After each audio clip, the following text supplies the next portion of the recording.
kutulamusha, nous a encore accordé la vie. kutupatia tena uzima. C'est en étant dans cette vie Ni tukiwa mwili uzima que nous pouvons te croire. ndio tunaweza kukuamini. Pour nous, c'est un don de grâce. Kwetu ni zawadi ya neema. Aide-nous, Seigneur. Utusaidie Bwana. Nous croyons que nous sommes en train de vivre les derniers moments de l'histoire du salut. Tunaamini ya kwamba tuko naishi wakati ya mwisho ya wakati ya neema. Et à nous, tu t'es révélé. Na kwetu ulijifunua. C'est pourquoi nous nous en réjouissons. Ndio kwa maana tunafurahi. Merci pour tes enfants. Asante kwa ajili ya watoto wako. Qui ont bravé la pluie pour venir enseigner. Wale walishinda mvula njoo ya kuya mali hapa. Nous croyons une chose. Tunaamini kitu moja. Ceux-là qui se confient en toi Wale wenye kujitoa ndani yako ne seront jamais confondus. hawatakuwa kamwe. Fait que nous puissions vivre ta parole. Fanya tuweze kuishi neno lako. Et que nous puissions marcher selon l'esprit. Na tuweze kutembea katika roho. Merci Seigneur. Asante Bwana. Aide-nous. Utusaidie. Prends le contrôle de ce lieu. Amen. Tawala ifuashi. Contrôle tout le monde. Tawala mtu wote. Afin que ta parole entre. Ili neno lako ipate kuingia. Sois avec nous Seigneur. Uwe pamoja nasi Bwana. Nous te l'avons demandé. Tunakuomba Au nom de Jésus-Christ. mjina la Yesu Kristo. Amen. Amen. Nous allons lire la parole de Dieu. Tutasoma neno ya Mungu. Dans notre écriture de tous les jours. Mwandiko yetu ya kila siku. Apocalypse chapitre 12. Ufunuo sura ya 12. Verset 1 au verset 2. Kuanzia shairi ya kwanza mpaka ya pili. Un grand signe parut dans le ciel. Alama kubwa ikaonekana mbingu. Une femme enveloppée du soleil. Mwanamke mmoja mwenye kufunikwa na jua. La lune sous ses pieds. Mwezi chini ya miguu yake. Et une couronne de 12 étoiles sur sa tête. Na taji ya manyota 12 kukichwa yake. Elle était enceinte. Alikuwa na mimba. Et elle priait. Na aliweza kulalamika. Étant en travail. Akiwa mkazi ya kuzala. Et dans les douleurs de l'enfantement. Na maumivu ya kuzala. Veuillez vous asseoir. Waweza kukaa. C'est depuis le mercredi Tangu kazi tatu que nous avons entamé ce sujet tulianza kusemea juu ya Ishina. qui est au tableau. Yeye kukibao.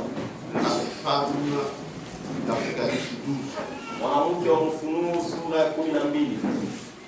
Nous, ce sont des choses que Dieu nous a révélées dans notre ouvrage. Shie ni vitu vile Mungu alitufunulia mwa kizazi yetu. Et nous devons marcher dans cette vérité.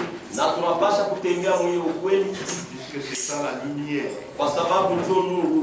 Et cette parole prophétique que nous avons, Na hii neno ya unabii ile tuko nayo, elle nous aide à reconnaître le temps iko natusaidia kutambua wakati et à connaître là où il faut mettre le pied. na kujua ni fasi gani tunapaswa kuweka mkulu. Quand on n'a pas la lumière, Kama kuna nuru, il y a moyen que l'on trébuche. kuko namna ya kukwala kuterezika. Quand il n'y a pas de lumière, Kama kuna nuru, même celui qui voit, qui a des yeux en bonne santé, hata uwepo na macho yake juu ya mzima aina ya il maradhi, ne peut pas se moquer de l'aveugle. asiwezi kumchekelea kipofu Parce que tous ne voient pas. juu wote hawaoni. C'est seulement quand il y a la Ni lumière mpaka tu kama uko nuru, et celui qui a les yeux ndio ule uko na macho va dire, atasema je vois. mimi naona. Et là, Na pale il peut dire qu'il est plus que l'aveugle. naweza kusema ya kwamba anamshinda kipofu. Et voilà pourquoi Ndio kwa maana ces choses, c'est nous qui devons les connaître. hivi vitu ni shie ndio tunapasha kuvijua, Et quand nous les connaissons, na kama tunavijua ça nous aide à comprendre comment Dieu nous a aimés. iko natusaidia kuelewa namna kani Mungu alitupenda. Que Dieu vous bénisse. Mungu alibariki. Les autres dorment, Wengine benalala, mais nous ne dormons pas, lakini si hatulali puisque nous avons Dieu qui nous conduit. kwa sababu tuko na Mungu yuko natuongoza. Nous avions dit dans la forme d'Apocalypse 12, Tulisema ya kwamba mwanamke wa Ufunuo sura 12 on dit que cette femme symbolise l'unique église de Jésus-Christ. tulisema ya kwamba mwanamke anaonesha kanisa tu mmoja ya Yesu Kristo. Jésus-Christ n'a pas deux églises. Yesu Kristo hana makanisa Il mbili, n'en a pas trois. ashina makanisa tatu, Tout comme il n'a pas beaucoup de foi. kusema ashina na maimani ya mingi. Jésus a donné une seule foi. Yesu alileta imani moja tu, Et c'est la foi biblique. na ni imani ya kibiblia. Et Jésus n'a pas deux églises. Na Yesu hana na makanisa mbili, Il n'a pas trois églises. ashina na makanisa tatu, Il n'en aura pas deux. na ashita kuwaka nayo mbili, Il n'en aura pas cinq. na kuta kuwaka tano yake. Amen. Amen. Pourquoi la femme? Juu ya nini mwanamke? Pourquoi on symbolise l'église par une femme? Juu ya nini banaonesha mwanamke kanisa kupitia mwanamke? Puisque c'est la femme qui reçoit la semence Kwa sababu ni mwanamke ndio anapokeaka mbeko venant de son homme. na kutokea kwa bwanake, Et un enfant va naître. na mtoto atazalikwa. Voilà pourquoi Ndio kwa maana Dieu compare son église à une femme. Mungu analinganisha kanisa lake kwa mwanamke, Puisque c'est dans cette église kwa sababu ni mwile kanisa que lui dépose la semence de sa parole. na njoo yeye kunaweka mbeko ya neno lake. Et je vous ai dit que Dieu n'est pas désordonné. Na nimeambia kusema Mungu ana wafujo, Dieu n'est pas polygame. Mungu ashina wa bibi ba mingi, Dieu n'a qu'une seule femme. Mungu yuko na bibi mmoja tu, C'est son église. ni kanisa lake. C'est dans celle-là qu'il dépose sa semence. Ni ndani ya yule mwanamke njoo kunaweka mbeko yake. Et tenez bon, c'est la semence de sa Na parole. mshike mzuri, ni mbeko ya neno lake.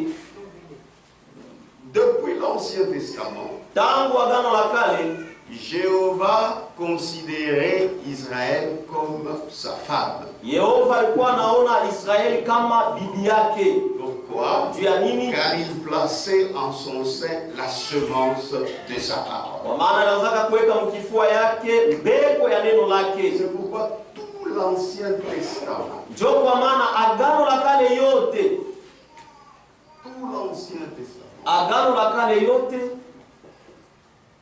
annonçait ilianzaka kutangaza,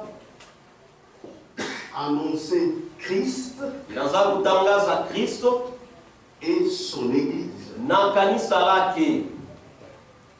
Tout l'Ancien Testament Agano la kale yote annonçait Christ et son Église. ilianzaka kutangaza Kristo na kanisa lake. Amen. Amen. Le Jéhovah qui était Yehova ule alikuwaka, il typifiait Christ qui devait venir. alikuwa anaonesha Kristo ule alipashaka kuya, Puisque Christ, kwa sababu Kristo c'est Jéhovah fait chair. ni Yehova ule alifanywa mwili, C'est ça Jésus-Christ. ndio Yesu Kristo. Et Israël Na Israeli typifiait son Église. alikuwa anaonesha kanisa lake. Voilà pourquoi il considérait Israël comme sa femme. Ndio kwa maana alikuwa anabeba Israeli kama bibi yake. Amen. La parole parlée Neno ni kusemewa, est la semence originelle. C'est frère Branham. mbeko ni mbeko ya kumwanzo ni Branham, Page 110. kurasa wa 110, Paragraphe 314. wazo wa 314. L'Ancien Testament tout entier, Agano la kale yote c'était des types ilikuwa ni mifano qui annoncent Christ et son Église. ilikuwa natangaza Kristo na kanisa lake. Amen. Amen. Croyez-vous Munaamini ya kwamba que Jéhovah Yehova est sa femme? ni bibi yake na bibi yake? Croyez-vous que Jéhovah est sa femme? Munaamini ya kwamba Yehova na bibi yake Annoncer Christ et son Église. alikuwa anatangaza Kristo na kanisa lake?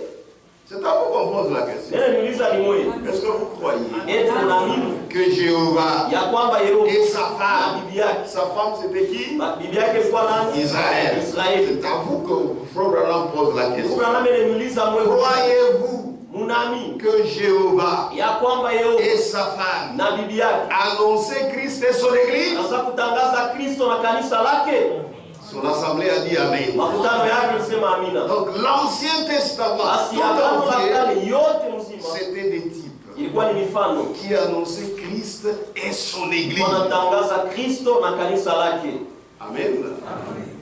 Et Christ Na Kristo est dans son église. eko mkanisa lake, Il est au milieu du chandelier. eko katikati ya kinara, Il est le seul chef de cette église. eko ye peke yake shefu wa ile kanisa. Et quand il est au milieu du chandelier, Na wakati eko katikati ya kinara il n'est pas fixe. ashina fashi moya, Non. hapa Il marche. anatembea, Il évolue eko naendelea dans chaque âge. mukila kizazi.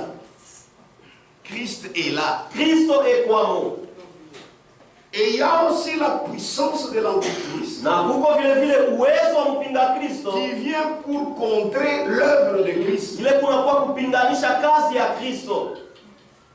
C'est ce qu'on montre dans l'Apocalypse en symbole Ndio ile wanaonesha mfunuo mfano par les 4 premiers sceaux. kupitia ile mihuri ine ya C'est la puissance de kwanza. l'Antichrist Ni uwezo wa mpinga qui Kristo vient pour contrer l'œuvre de Jésus-Christ. ya kupinganisha kazi ya Yesu Il Kristo. est dans son église. Eko mkanisa lake, Il n'est pas dans ses églises. ashina mumakanisa Il yake, est dans son église. eko mkanisa Ce sont les lake. 7 âges de l'église. Ni vizazi 7 ya kanisa, D'une seule église. ya kanisa moya tu. Amen. Amen. Ce ne sont pas 7 églises. Aina makanisa 7, hapana. C'est une seule église Ni kanisa tu dans moya, les âges différents. vizazi vya kuachana achana. Et c'est l'église de Jésus-Christ Na ni kanisa Yesu qui Kristo est combattue ile bene ikombalisha par la puissance de Satan, kupitia uwezo wa shetani, c'est-à-dire l'Antichrist. ni kusema mpinga Kristo. Amen. Amen. Or, c'est ce que typifiait Jéhovah Japo ndio ilikuwa naonesha Yehova et Israël. na Quand Israeli. Jéhovah appelait Israël sa femme, Wakati Yehova alikuwa anaita Israeli bibi yake, c'était le type de ce qui devait arriver. ilikuwa ni mfano ya ile ilipashaka kuya. Et nous vivons de plein pied dans ces temps-là. Na sisi tuko naishi kabisa kabisa mwile Nous wakati. sommes l'église de Christ. Sisi tuko kanisa ya Kristo. Christ est au milieu de nous. Kristo eko katikati yetu. C'est lui la tête. Yeye ndio C'est kichwa. lui notre Yeye chef. ndio shefu yetu. Christ n'est pas le chef d'une église dénominationnelle. Ashina shefu wa Il ne kanisa ya connaît pas madhehebu. les dénominations. Asijue madhehebu. Amen. Amen. Lui n'est pas désordonné Ashina wafucho. avec des femmes de prostituées. et tout ça. Non, non. Christ n'est pas comme ça. Kristo yashina vile. Il a son église Eko na kanisa lake. au sein duquel il place sa semence. Ndani yake mule kuna weka mbeko Donc les yake. choses sont très claires. Basi vitu viko tu wazi kabisa. Éphésiens. Wa Efeso. Est-ce qu'on est ensemble? Amen. Amen. Éphésiens, Wa Efeso chapitre 5, sura ya 5. verset 23, Shairi makumi mbili. verset 23, verset 25. Shairi makumi mbili na tatu mpaka makumi mbili na tano.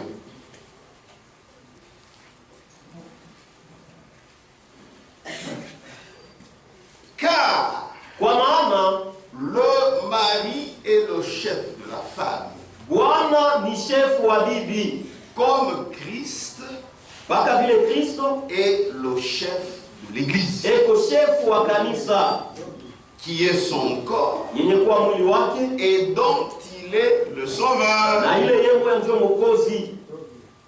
C'est lui-même qui a sauvé son Église. Ni yeye ndio alikuwa kanisa Il lake. l'a sauvé par quoi? Aliyokuwa kupitia nini? Par sa mort à la croix. Kupitia lufu yake kumsalaba. Et il en est le chef. Na eko shefu wa ile kanisa. Donc il en est le sauveur. Basi eko mwokozi wa ile Et kanisa. il en est aussi le chef. Na eko vile vile shefu wa ile kanisa. C'est-à-dire, Kusema c'est lui qui est la tête. yeye ndio mwenye kuwa kichwa ya kanisa. Ce n'est pas une église dénominationnelle. Haina kanisa ya kizehebu. No, no. Hapana. Amen. Amen. Amen. Amen. C'est la vérité. Ni ukweli.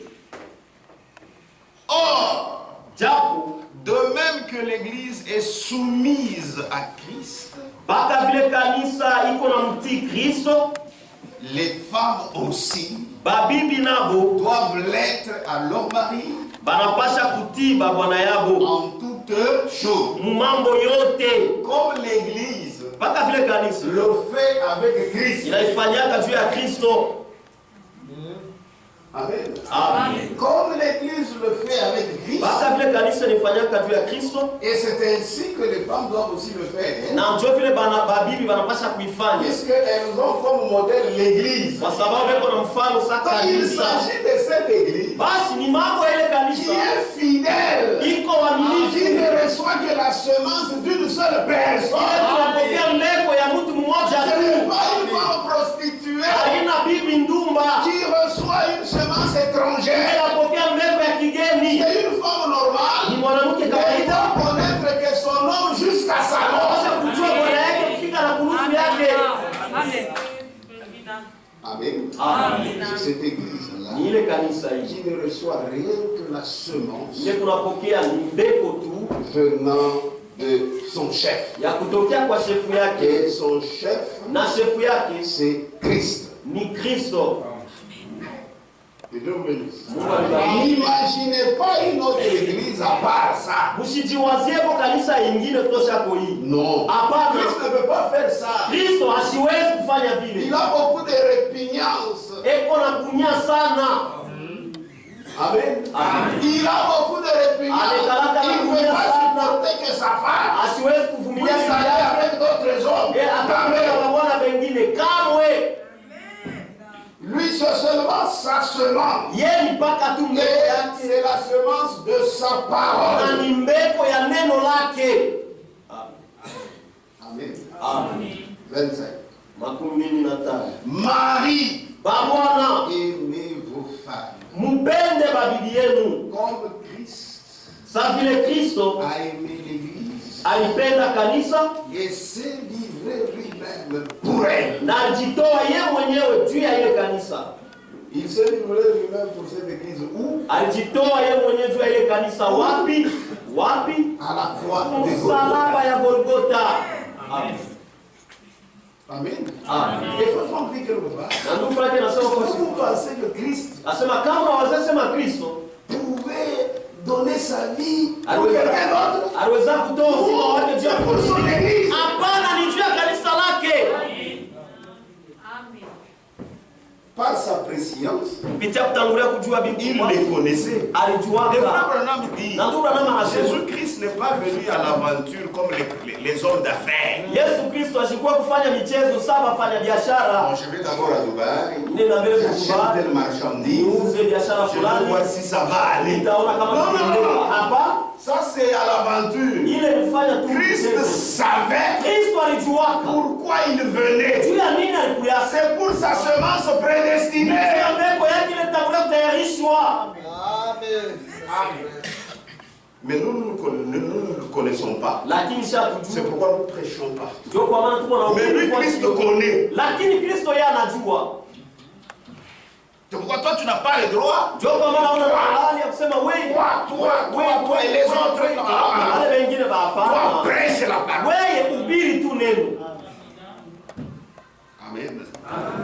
Marie, Babwana, aimez vos femmes. mupende babibi yenu. Comme Christ a aimé l'Église Waka vile Kristo alipenda kanisa et s'est livré lui-même pour elle. na alijitoa yeye mwenyewe juu ya ile Vous kanisa. pouvez lire tout à la maison. Unaweza kusoma yote kunyumba. 29.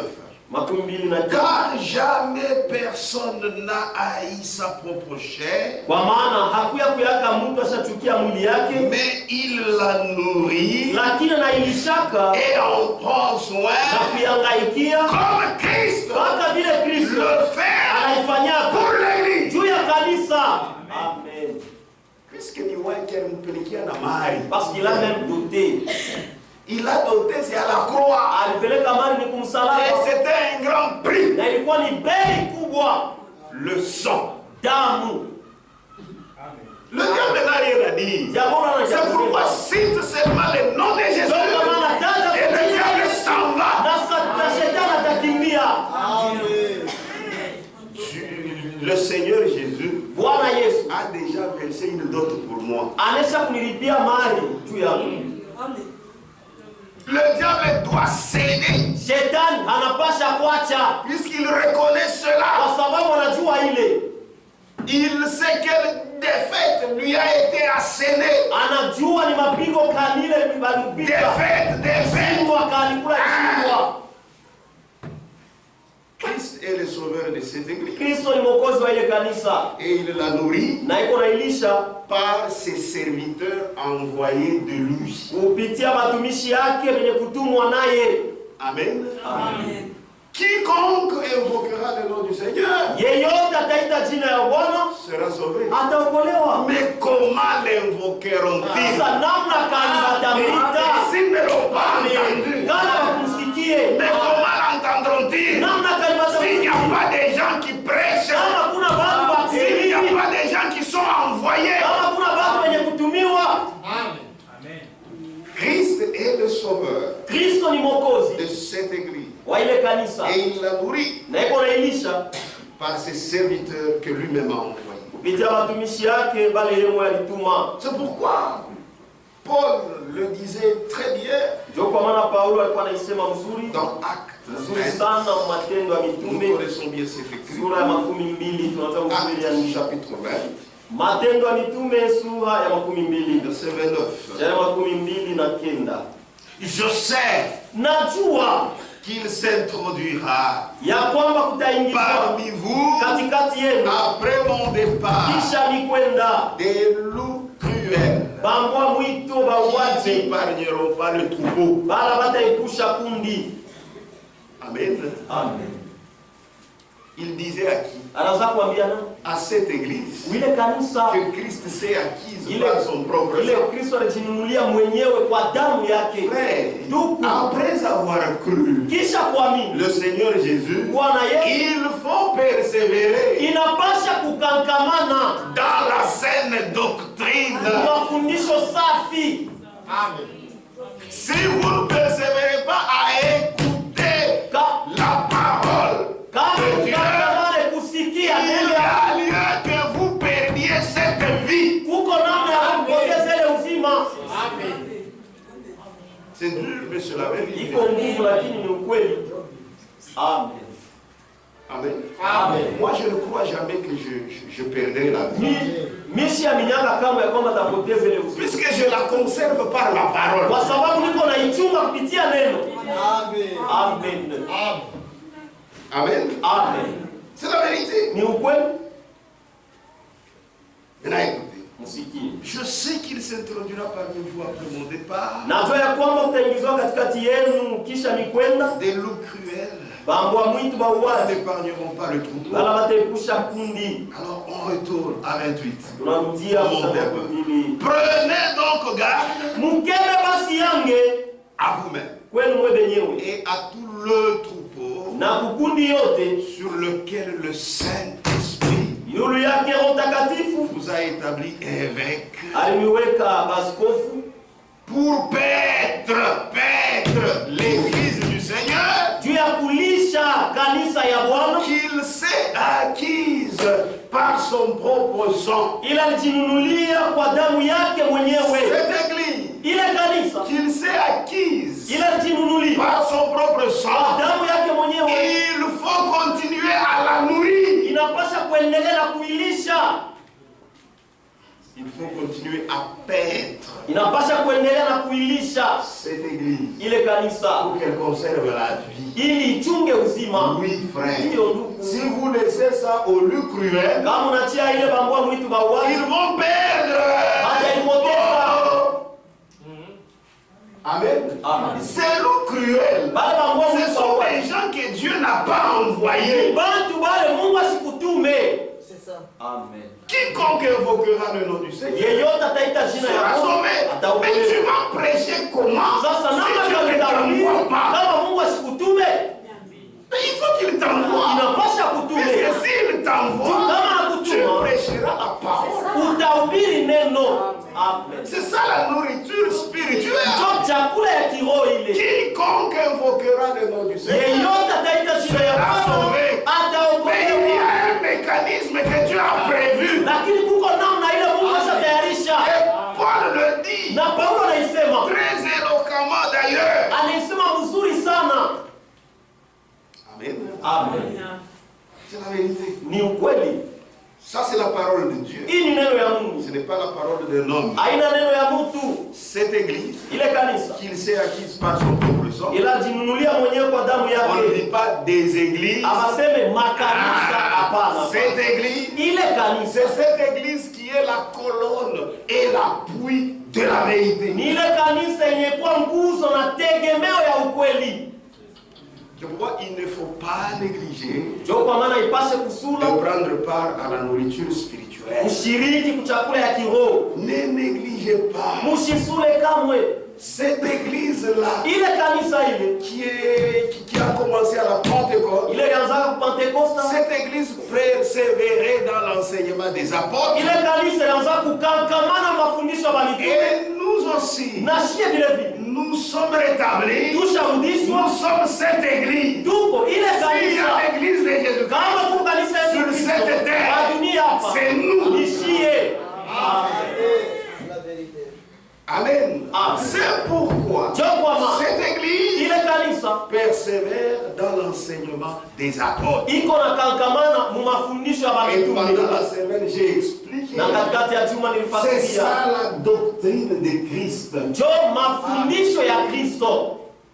La doctrine, Mafundisho c'est ça l'enseignement. na ni mafundisho Ah, ce sont des synonymes. ni mamisemo ya pamoja, La doctrine, c'est-à-dire l'enseignement. ni kufundisha. En vérité, ce n'est pas l'enseignement des apôtres. Kwa kweli haina mafundisho ya mitume, C'est comme pour acte des apôtres. iko saa matendo ya Ce ne sont mitume. pas les actes des apôtres. Haina matendo ya C'est mitume, les actes de Christ ni matendo ya ou Kristo du Saint-Esprit au ya Roho Mtakatifu par ses serviteurs. kupitia watumishi yake. Et ici, ce n'est pas la doctrine des apôtres. Na hapa haina mafundisho ya mitume, Non, c'est la hapana, doctrine de ni Christ mafundisho ya Kristo par ses serviteurs. kupitia watumishi yake.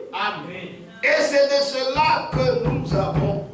Na njoo ile si tuko nayo lazima. Et dans Acte 2, 42, Na Matendo ya Mitume sura ya pili shairi makumi na la mbili Bible nous informe, Paulo anatonesha, la Bible, Biblia inatonesha il persévérait balianzaka dans kukangamana l'enseignement des apôtres. mafundisho ya mitume. Oui. Ndio Pourquoi persévérait-il dans l'enseignement des apôtres? juu ya nini banaanza kukangamana mafundisho ya mitume? Premièrement, Kwanza pour avoir Dieu juu ya kumpata Mungu et avoir le salut. na kupata wokovu. C'est ça. Njoo vile. Puisque le salut Kwa sababu n'est wokovu possible que par le Fils. inawezekana tu ni ndani ya mwana. C'est fini. Unaisha.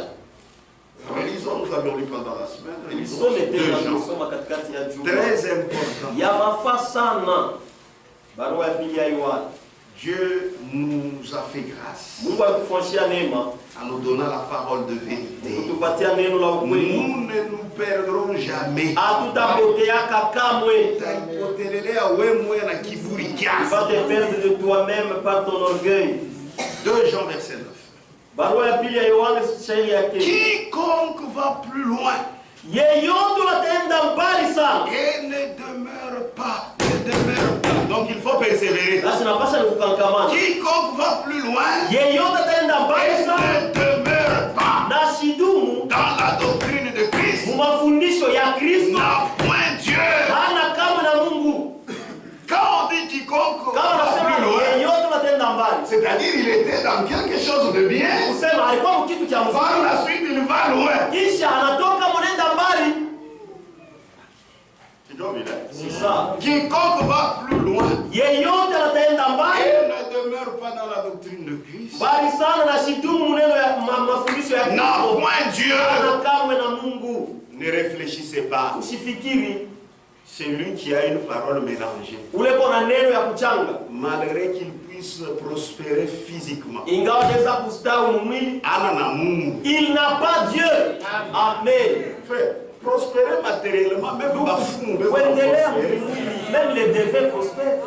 Il est hôtel, je touche à Dieu. Nous avons l'argent quand j'ai pris. On a Il fait n'a pas ça, qu'à. on Même mange le soir, bafumu. même les devins.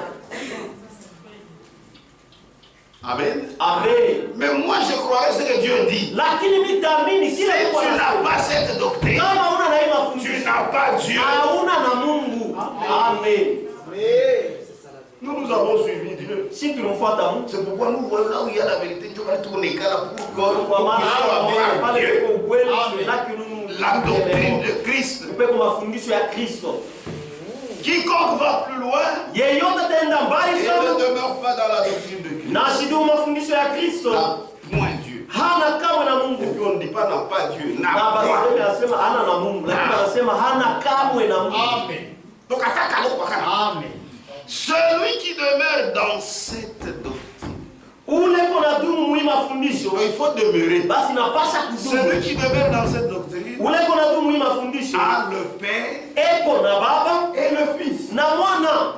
C'est-à-dire, Ni kusema le Fils aussi est là pour le sauver. Mwana naye eko pale juu ya kumuokoa, Parce que le salut, c'est par le Fils. kwa sababu wokovu ni kupitia Mwana. C'est-à-dire le grand Jéhovah. Kwa Yehova mkubwa alifanywa C'est là mwili, qu'il a libéré ule le alitoa salut. wokovu. Amen. Mais il faut être dans la doctrine de Christ. Lakini napasha kwa mafundisho ya Kristo. Amen. Amen. Si tu n'y es pas, Kama una Mungu, hapa tu n'as pas Dieu. hauna na Mungu Et tu n'as pas le salut. na hauna na wokovu, Puisque tu n'as pas le Fils kwa sababu hauna na Mwana pour te libérer le salut. juu ya kukupatia On wokovu. peut dire clairement encore comment. Unaweza kusema wazi wazi tena namna gani? Donc premièrement, Basi kwanza, puisqu'on devait répondre à la question pourquoi persévérer dans la tunapasha doctrine de kujibu Christ. kwa maulizo Dans ya l'enseignement des kukamana mafundisho ya mitume. C'est pour Mafundisho ya avoir Kristo Dieu ni juu ya kupata Mungu et aussi avoir le salut. na kupata wokovu. Donc, C'est ça. deuxièmement, Ya pili pour ne pas perdre la vie, ni juu tusipoteze uzima, même dans le naturel, hata tu mwasili tu es là en bonne santé, uko pale mwafya njema, tu te décides seulement, unabeba tu mpango, je ne mange pas, nisitakunywa, je ne bois pas, nisitakunywa maji pendant un mois. kadiri ya mwezi mzima. Avant un mois, utakufa. Mbele ya mwezi mzima yenyewe tulivaa mrii Nous t'enterrons. na shi tutakushika. Alors, mon frère, Mr. Rien. Ah non, non, frère, je ne fais Frère, pas. ah, vous pouvez faire des Frère, tu ne manges pas pourquoi? Non, non, je ne fais pas ça. Prends un peu de l'eau. Non, non, je ne boirai pas. Tu mourras. Utakufa. On te trouvera dans la maison mort. Utakukuta mnyumba ushakufa. Et puis tu ne vas pas me donner beaucoup de boulot puisque tu seras déjà léger. Kisha utatupatia kazi ya mingi juu utakuwa mpepeo. De prendre seulement. Alors, t'amènes à la mort. Pourquoi Dieu a dit, tu n'as pas mangé? ah, beaucoup. Amen. Amen. Tu n'as pas mangé. Ah, beaucoup. Si vous ne mangez pas, Kama mkulie, vous mourrez. utakufa.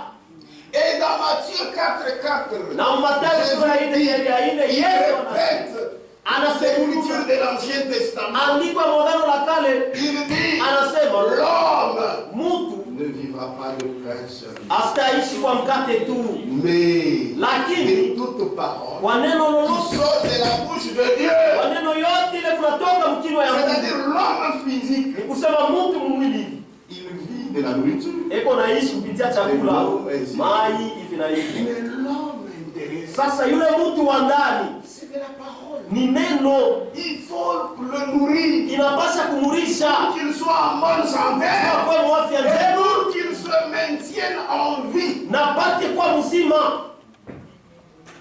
Amen.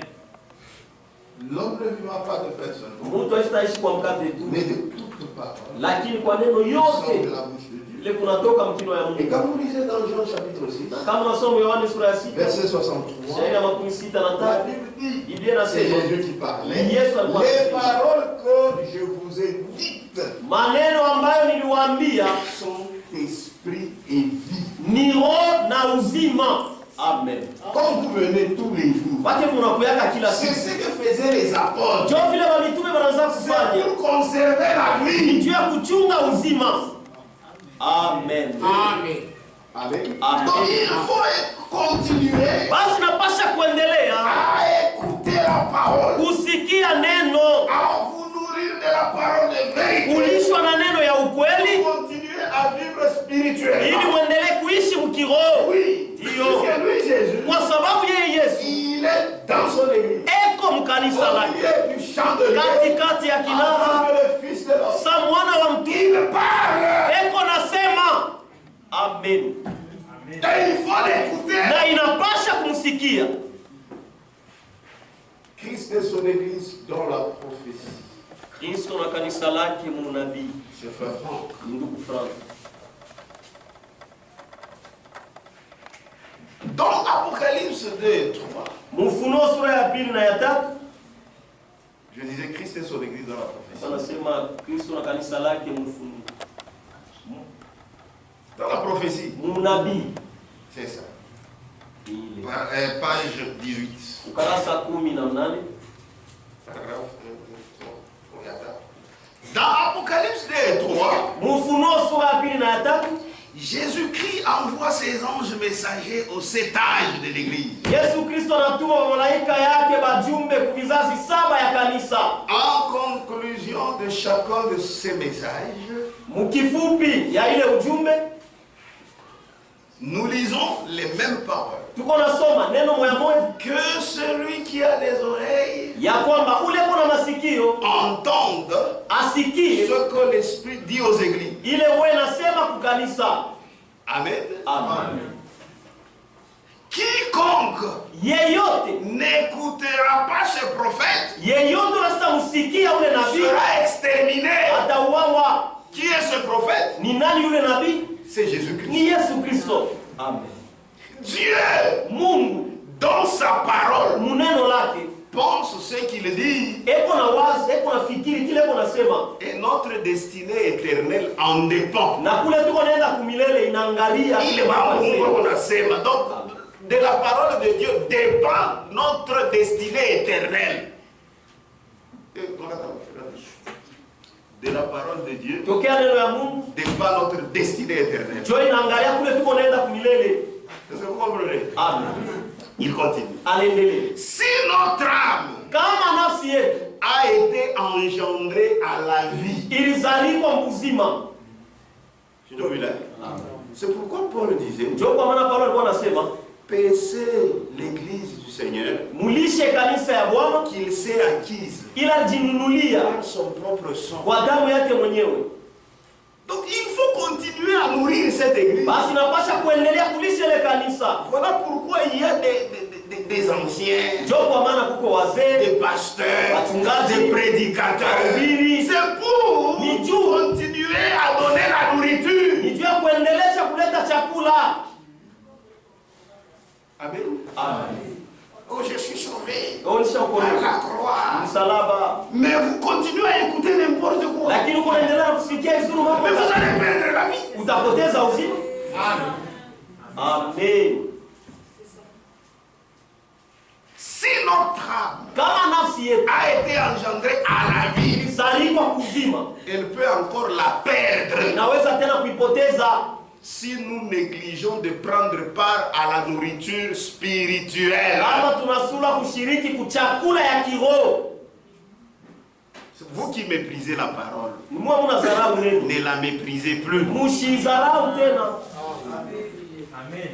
Si notre âme Kama nafsi a yetu été engendrée à la vie, ilizalikwa kuzima, elle peut encore la perdre inaweza tena kuipoteza si nous négligeons de prendre part à la nourriture spirituelle, kama tunasula kushiriki kuchakula ya kiroho qui est la parole révélée yenye kuwa neno ile ifunuliwa par laquelle nous vivons spirituellement. kupitia ile tuko naishi mkiroho. Mais toi tu l'écoutes pas, comment tu vas vivre? On appelle la C'est mieux que tout le monde vienne chez vous. Mais pas nous. Ce sont les choses de Dieu. Vous voulez que toutes les églises détruisent. Wanapenda makanisa yote pamoja kwekwe. Ce qui est vrai, Ile kukweli. nous connaissons que Dieu connaît Unajua kusema Mungu qui anajua. sont les siens. Bake ni Ils banani. sortiront. Batatoka.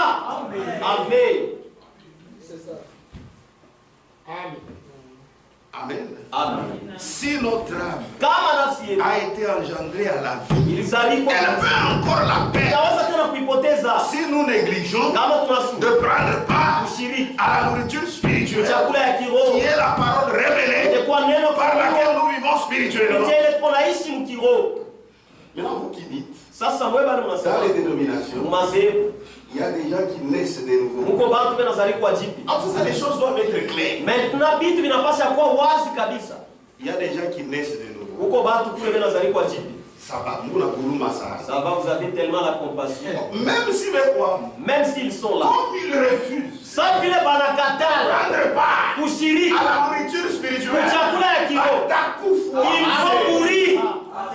Amen. C'est pourquoi le message, c'est l'appel à sortir. Sortez de là. Même si tu as sa soeur. Amen. Amen. Vous avez compris? Hein? Amen. C'est la vérité. Ni ukweli.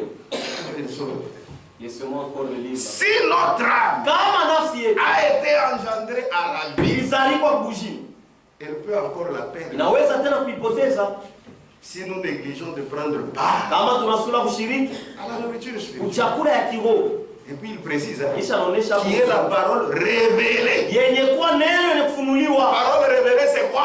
C'est ça le message. Amen. Parole révélée par laquelle nous vivons spirituellement. Amen. Amen. Amen. Et puis il donne une écriture. Une écriture. Or il parle de la parole révélée. Mais il donne une écriture. Il qui parle du livre de vie. Ah, c'est le livre de vie de l'agneau. Apocalypse 3:5. Je n'effacerai point son nom du livre de vie. Donc, dans le livre de vie, il faut continuer à vivre spirituellement de la parole révélée. Comment on a katala, on peut passer dans le livre de vie. Amen. Vraiment, on va dans mathématiques. Les choses de Dieu, ce ne sont pas les mathématiques. Vous ne pouvez pas, qui doctrine qui moi définitive. Qui doctrine définitive. Et vous voulez que tout le monde avale ça? Non, non.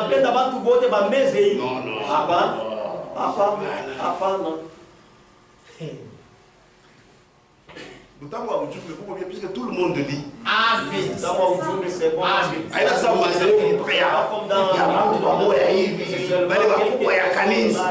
Nous tous, nous lisons. Même si moi je dis quelque chose, toi si tu peux lire à côté. Et moi aussi, on a mis tout partout. Dans le respect. Tu mets ça de côté. C'est pourquoi la parole libère. Si vous demeurez dans ma parole, vous serez mes disciples. Vous connaîtrez la vérité. Et la vérité vous affranchira. Amen. Vous ne serez jamais les esclaves des hommes. Et c'est le but poursuivi du message du temps de la fin. Quand vous retournez aux hommes, vous sortir des hommes et vous amener à Christ. C'est-à-dire dans sa parole. Il continue. Soyons bien conscients du poids d'une telle déclaration. Bujito. Ce ne sont pas les paroles d'un serviteur de Dieu ou quelque autre homme, mais bien celles de Jésus-Christ lui-même, le Fils de l'homme, le prophète Dieu, prononçant sa parole, qui est esprit et vie. Amen. Vous voyez quand moi je lis, moi je n'ai pas lu Kaloko. Nous sommes tous qui rêvent. Comprenons les contextes. Maintenant, toute âme qui n'écoute pas les paroles de ce prophète est en grand danger. Il va mourir. Amen. Amen. Amen. Et il continue. Anaendelea. Cette parole, écoutez-le. Mumusikie. A plus de signification qu'il nous est possible de le comprendre. Iko na maana mingi ile tunaweza kuelewa. Entre toutes les différentes voix religieuses Katikati ya masauti yote ya kidini du monde d'aujourd'hui, ya dunia ya leo, celle-ci hii est véritablement la voix de Dieu. kweli kabisa ni sauti ya Mungu.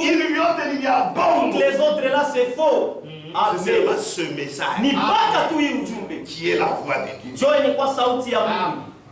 Les jours sont venus Masiku où ishafika nous devons écouter la voix kule tunapasha kusikia sauti qui retentit ile tunasikia comme le son d'une trompette. sa sauti ya parapanda.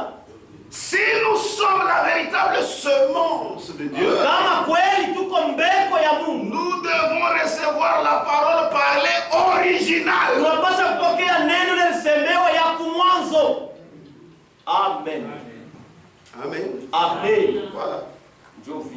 Est-ce que vous comprenez? Eti mnaelewa? C'est pourquoi il faut persévérer. Ndio kwa maana napasha kukankamana. N'allez pas loin de ce que vous avez entendu. Msiende kamwe mbali na ile mlisikia. Persévérez. Mkankamane. Hébreu. Waibrania. Persévérez. Mkankamane. Hébreu chapitre 10. Waibrania sura ya 10. Verset 37. Daira makumi tatu On na va lire saba. ça. Encore un peu de temps. Mwakati tena kidogo. Nabaki. Celui qui doit venir Ule anapasha kuya. viendra. Atakuya. Et il ne tardera pas. Na astakawia. C'est pourquoi Ndio kwa maana il faut toujours éviter que nous napasha parlons. kusema Oh, si Jésus tardait. o kama Si Yesu Jésus ne tarde pas. Yesu akawia ashikawia. Ashikawiache. yake. Il use seulement de patience. Yeko anatumia tu uvumilivu. Si Jésus ne venait pas, Kama Yesu mais ashikawia. si Jésus tardait, ce n'est pas biblique. Ile haina Biblia hiyo. Donc si Jésus tardait, quelque chose tout est dans mon O sort. kama Yesu Jésus ashitardait. Yesu ashikawia. Amen. Et mon juste vivra par la foi. Na mwenye haki wangu ataishi kwa imani. S'il se retire, Kama analikokota, kama anarudia kumkongo, mon âme ne prend pas plaisir en lui. nafsi yangu haitafurahiwa ndani yake. Nous ne sommes pas de ceux qui se retirent. Shie akiwa mbale banarudiaka kumkongo juu ya kupotea. C'est-à-dire nous partions. Nous avions même cru en Jésus-Christ. ndani ya Yesu Kristo. Mais attention, Lakini mkebe persévérez. mkakamane. Si vous vous retirez, Kama mbona unarudia kumkongo, c'est ton problème. Souvenez-vous de la femme de Lot. Ukumbuke bibi wa Loti. Nous ne sommes pas de ceux qui se retirent, mais de ceux qui ont la foi pour sauver leur âme. Il faut persévérer. Celui qui persévérera jusqu'à la fin sera sauvé. Amen. Il faut persévérer. Amen. Amen. La femme d'Apocalypse 12. Elle est cette femme fidèle qui reçoit la doctrine de Christ. Oui, c'est ça la parole de la vérité. C'est ça qui est la semence. Amen. Amen. Apocalypse, le livre de Frère Franck, page 73. Jésus place la semence de sa parole dans le sein de son église pour engendrer la nouvelle naissance. Et il explique naissance d'en haut. Des fils et des filles de Dieu. Ils se retrouvent dans quelle église? Dans l'église d'Apocalypse 12. Amen.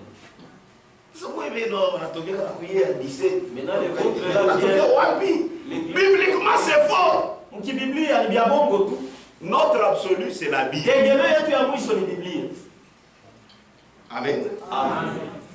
Les enfants de Dieu Batoto ya Mungu naissent dans cette église beko nazaliwa mwile kanisa qui est rétablie yenye kurudishwa dans la doctrine des apôtres. Mafundisho ya mitume. C'est ça la Bible. Tu ne peux pas expliquer ça autrement par la Bible. Huwezi kuifasiria mnamo Peut-être tu peux expliquer autrement par les citations, mais pas par la Bible. kupitia misemo lakini hapana kupitia Biblia. Amen. Amen. Et quand tu es ministre, Na kama uko mtumishi, tu es ministre de la parole. uko mtumishi wa neno.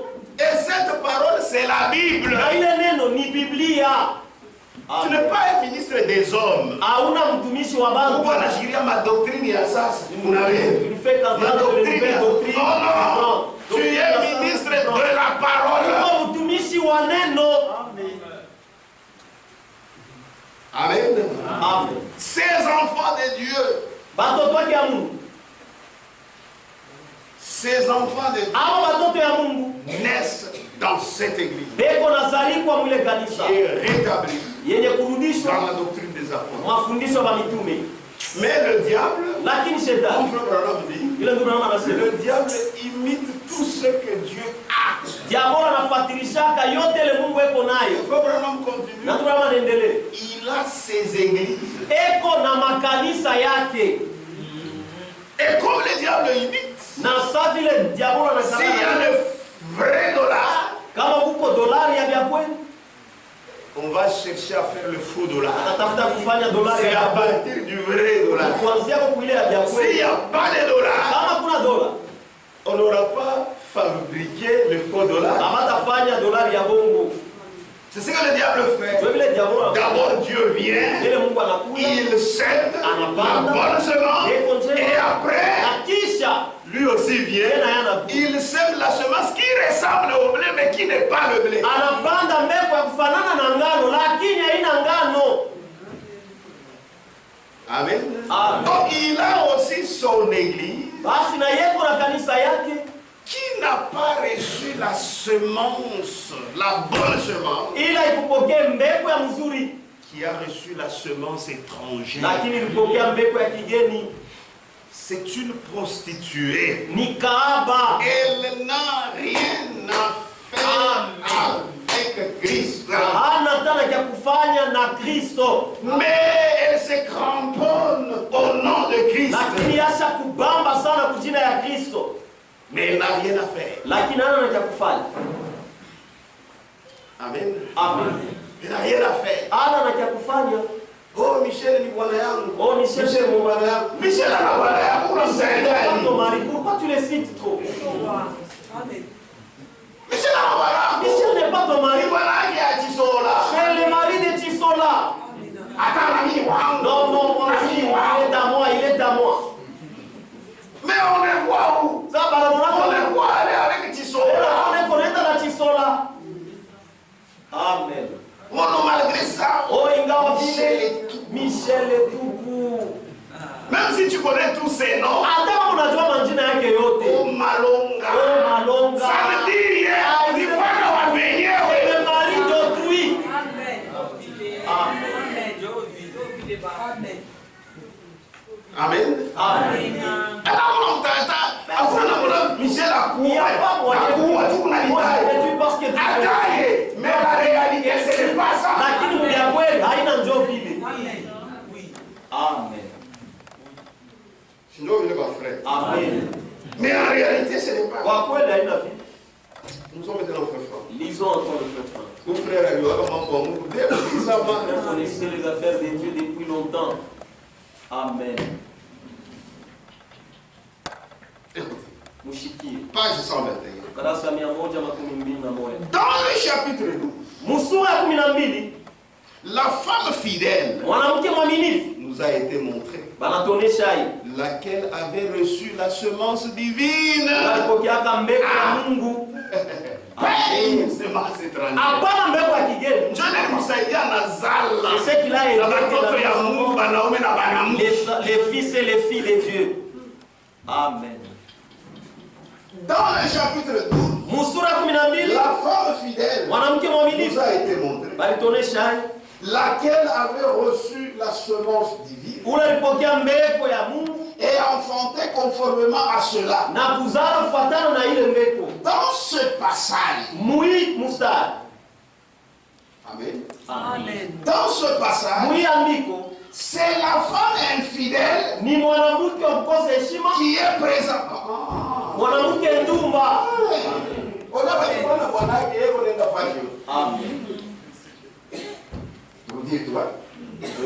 Dans ce passage, c'est la femme infidèle qui est présentée, elle qui a reçu la semence étrangère. C'est Apocalypse 17, au verset 3.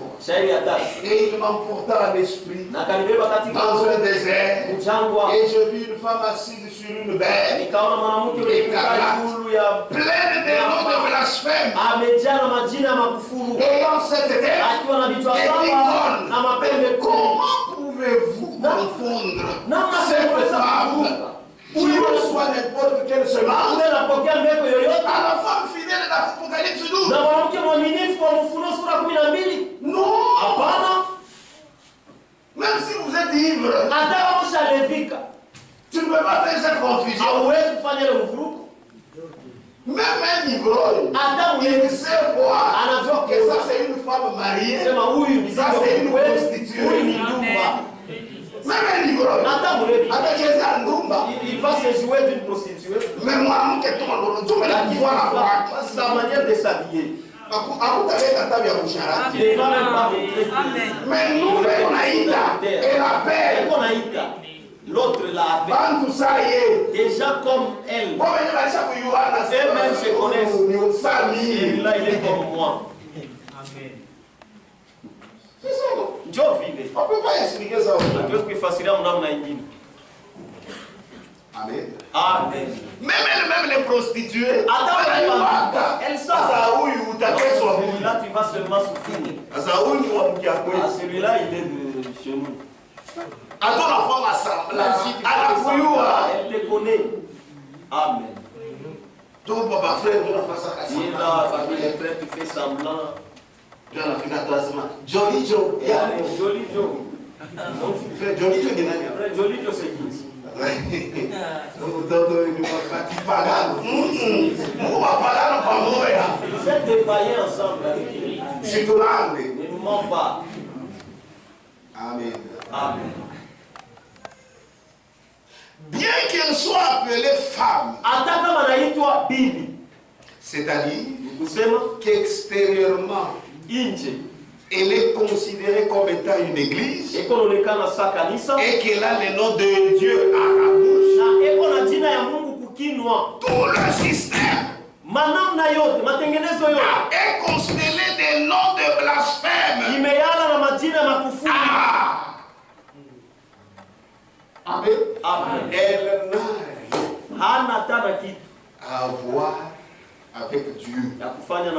C'est toi qui ne vois pas clair. Mais elle n'a rien. Et d'ailleurs, quand vous allez, Apocalypse 17. Apocalypse 17.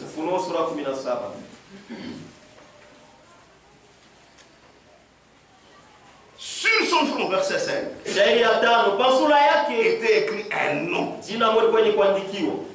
un mystère.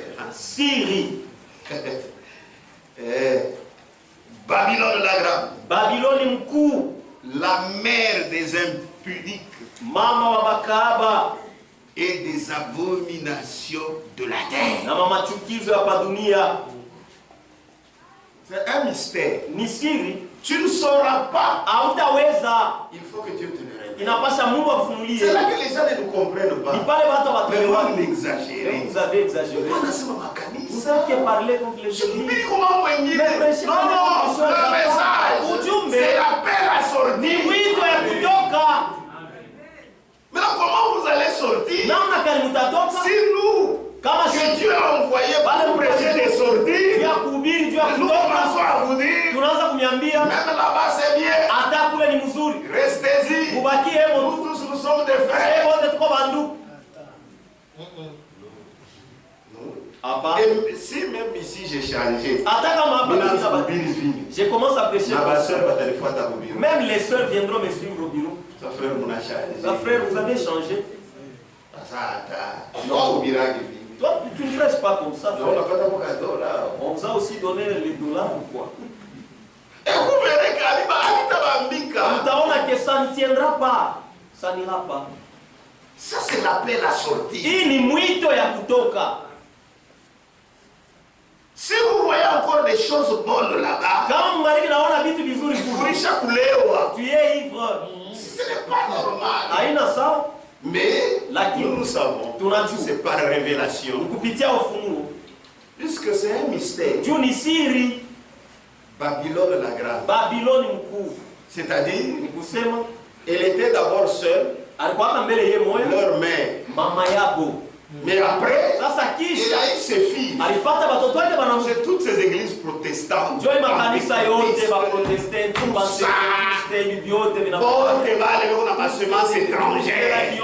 Semence étrangère. Parce qu'ils commettent la ils ne reçoivent pas la semence du seul de Jésus-Christ. Non. Tous sont dans le même panier. Et là, c'est Babylone la grande. Ça, c'est quoi? Babylone mukuu. D'abord, c'était seulement Babylone tout court. Maintenant, il la grande. Ça, pas Babylone. Ça. C'est monté, c'est dans la dernière phase. Amen. C'est dans cette dernière phase. Page 122. Et il y a sur son front un nom écrit. Mystère. Babylone la grande. La mère des prostituées et des abominations de la terre. Apocalypse 17:5. Cette inscription de Babylone ne sera pas portée de manière visible à l'œil naturel.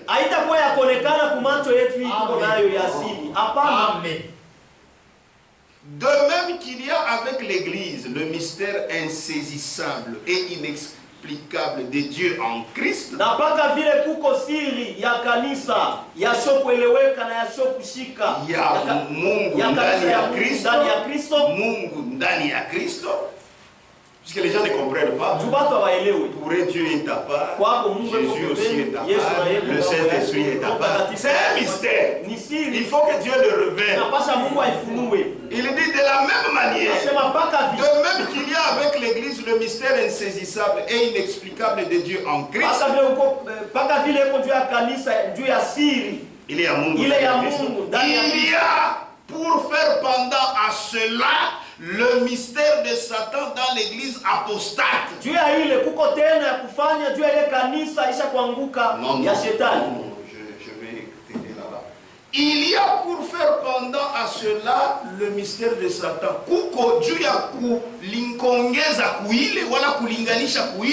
Le mystère de Satan dans l'église apostate.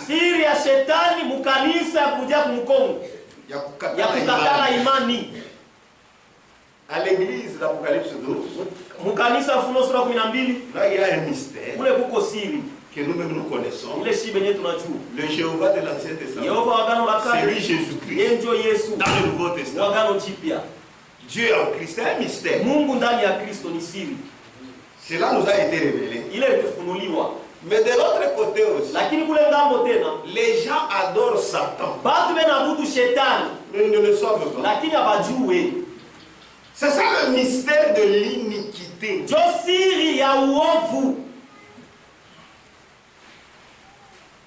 Amen. Le mystère de Satan. Dans l'église apostate. Dans l'église apostate, il n'y a pas Dieu. Il y a Satan.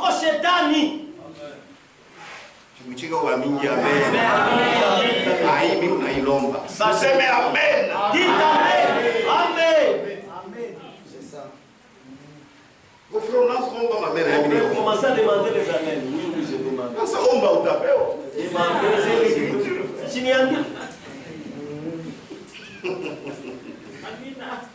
Que Dieu vous bénisse. Frère, vous avez tellement demandé les années, oui, je demande. Quelle est l'écriture qui refuse que je demande là? Voilà. Que Dieu vous bénisse. Le mystère de Satan dans l'église apostolique, lequel est également insaisissable et inexplicable. Frère Dieu, comment aussi Dieu, il y a même des miracles qui se produisent. Mais non, c'est Satan. Je ne sais pas t'expliquer. Moi, je répète la parole. Amen. Frère, vous exagérez. Est-ce que réellement? La parole dit ça. Et moi, je m'arrête là. Amen. Amen. Amen. Satan dans l'église apostolique. Ok. Satan est lui-même une créature de Dieu qui a chuté, mais qui ne renie pas Dieu. La même chose se retrouve dans l'église apostate.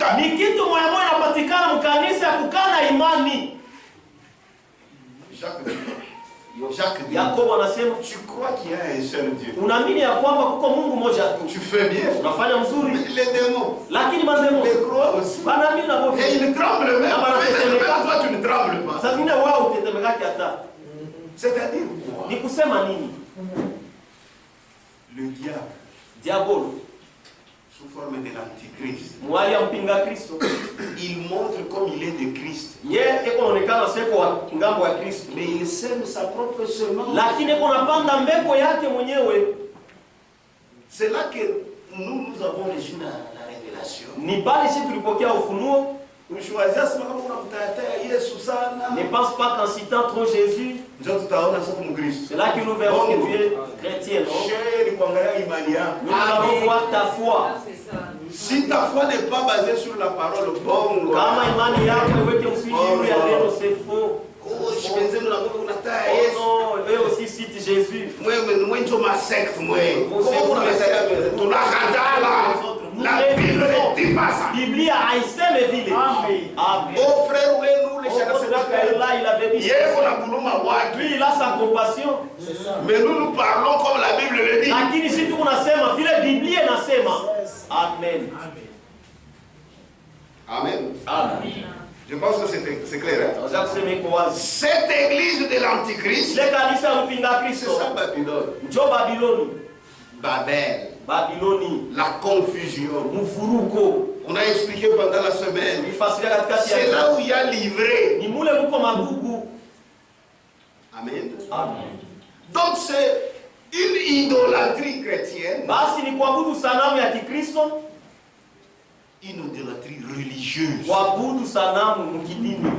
Et ce n'est pas une église de Christ. Mais elle se fait passer pour une église de Christ. Elle se fait passer. Et qu'on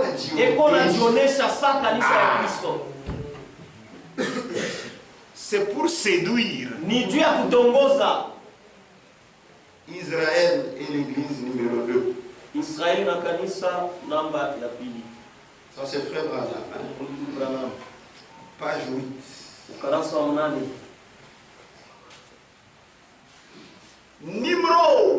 Nimrod a bâti la tour de Babel. Alijenga mnara.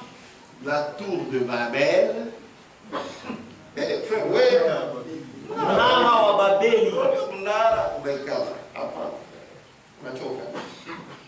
Nimrod a bâti la tour de Babel. Alijenga mnara wa Babeli. Mais nous avons dit Babeli. Moi je cherche Babeli. Qui était une adoration d'idole. Il est quoi pour abudu sanamu. La première adoration d'idole sur la terre, c'est là-bas. Maintenant, regardez cette tour de Babel, traverser tous les âges. Amen. Amen. Babel, elle les traversa tous. Et elle aboutit dans notre âge, dans l'Apocalypse, une idolâtrie chrétienne religieuse. C'est ça, Branham. Dieu prophète, oui. C'est ça votre prophète, notre prophète. Une idolâtrie chrétienne religieuse, se faisant passer pour du christianisme. Asani mafundisho ya Kristo. Bien quoi? C'est faux. C'est ça, Branham. Amen. Amen. Elle les traversa tous. Et elle aboutit dans notre âge. Dans l'Apocalypse. Une idolâtrie chrétienne. Se faisant passer pour du christianisme. Oh, Jean l'a vu dans Apocalypse 17. L'admirer telle qu'elle était assise, son aspect, et elle portait le nom de Jésus. Et tout le reste. Or Jésus ne la reconnaît pas. Amen. Amen. Idolâtrie chrétienne religieuse. Frère, toute dénomination, c'était l'idolâtrie. Mais c'est une idolâtrie chrétienne religieuse. Sortez-en.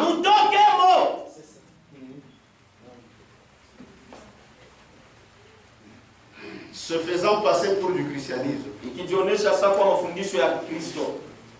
Ami, Barafiki, nous vivons au temps de la fin.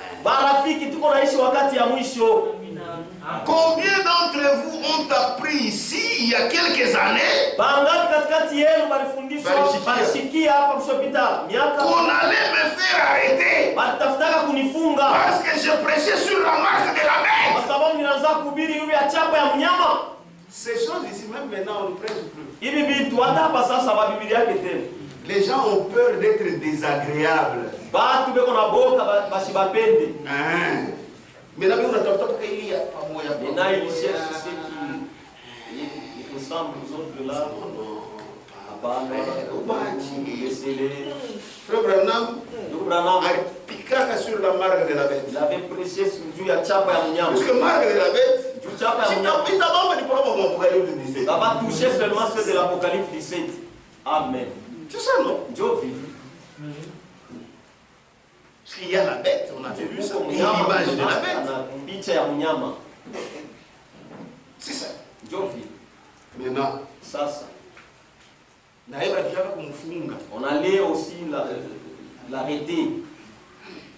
Frère, quand vous voyez que le monde, il vous aime, il commence à vous tolérer.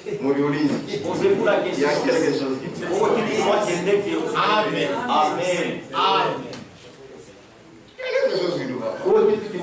Quand on a tout, si vous voyez Satan, il t'aime tellement, vous faites chemin ensemble.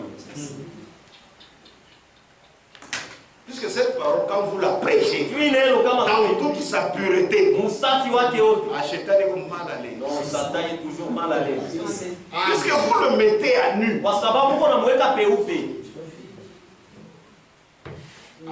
Amen. Vous le mettez à nu. Et il dit, combien d'entre vous ont appris il y a quelques années qu'on allait me faire arrêter? Parce que je prêchais sur la marque de la bête. Mais bon, quand même, on a cette marque de la bête. Quand il parle de la marque de la bête, C'est autre chose. oh, Corona. Oh, Corona. Oh, c'était la marque de la bête. Le diable, quand il le regarde, il se dit, mais moi, il est bien. C'est bien lié. Amen. Et dans cette église-là, l'Apocalypse disait, il y a des gens qui ont une foi fabriquée. Fabriquée par eux-mêmes. Puisque la foi vient de ce qu'on entend. Et ce qu'on entend vient de la parole de Christ. Ah, vous vous souvenez aussi de la doctrine de Christ. Mais nous, il a dit que semence étrangère. Ça, ce n'est pas la foi de Dieu. Ça, c'est une foi fabriquée. Amen. Et cette foi fabriquée, c'est la foi des soi-disant croyants.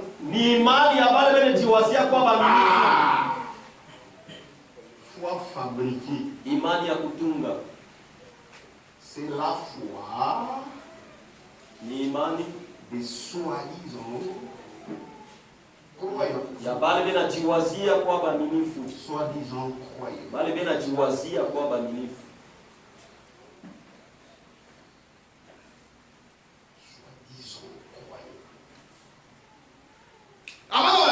Ils ne sont pas idolâtrie chrétienne. Ce que le frère Branham appelle ici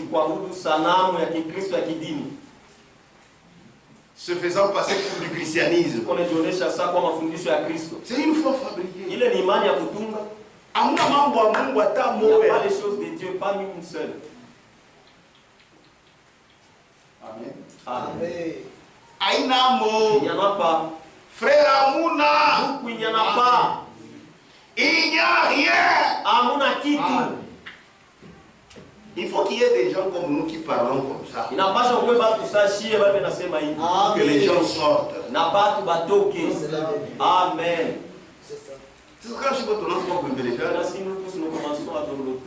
Mais là, le but poursuivi du message.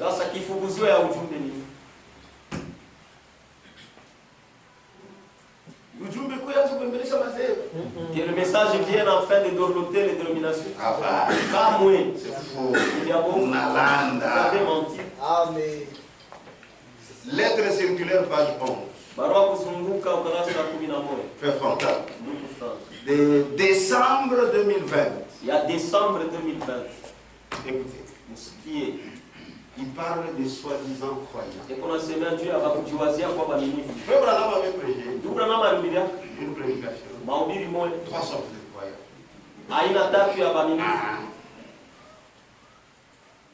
Il y a les croyants, les soi-disant croyants, et les incrédules. Les soi-disant croyants et les incrédules, ils sont les mêmes. Ce sont les croyants. Les véritables Libaminif. Amen. Joshia. C'est nous. C'est le message. Les affaires de Dieu dans cet âge, ni Ujumbe. Il n'y a pas d'autre. C'est ça. Amen. J'ai donné la page. Très bien. J'ai donné. En ce qui concerne les soi-disant croyants, c'est avec douleur que l'on doit dire. Ils croient, ils enseignent et ils prient en passant à côté de Dieu. Puisque Dieu n'y est pas. Amen. Amen. Amen. Ils croient, ils enseignent et ils prient en passant à côté de Dieu. Les gens qui se réfèrent à la parole de Dieu, mais qui n'écoutent dans leur culte que des prédications faites sur mesure. Lakini wewe nasikia tu mahubiri ile nafanywa mkipimo yabo. Mais qui n'écoute dans leur culte que des prédications lakini wewe nasikia tu ibada yabo mahubiri faites sur mesure. Ile ya kufanywa mkipimo yabo. C'est-à-dire, ils adaptent ça. Dès qu'on est adapté. Ah, vous voulez voir la peine. Qui amène à une foi fabriquée par eux-mêmes. Il est pour appeler Kafulimani, il est bon benyewe balitunga. Ce n'est pas la foi de Dieu. C'est une foi fabriquée par eux-mêmes. Ni imani ile bon benyewe balitunga. Maman Maria. Même priez pour nous pauvres pécheurs. C'est fabriqué par eux. Ni bon benyewe balitunga hii. Il n'y a pas le souci de Dieu là. Oh, la femme peut prêcher. Oh, la femme a des talents extraordinaires. Quand elle prêche, les gens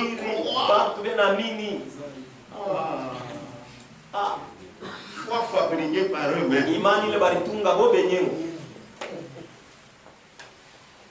Ils ont la foi qui est fabriquée par eux-mêmes. C'est grave. C'est grave. Comme c'est le cas dans toutes les dénominations. Donc dans toutes les dénominations, il y a la foi fabriquée par eux-mêmes. Amen. Amen.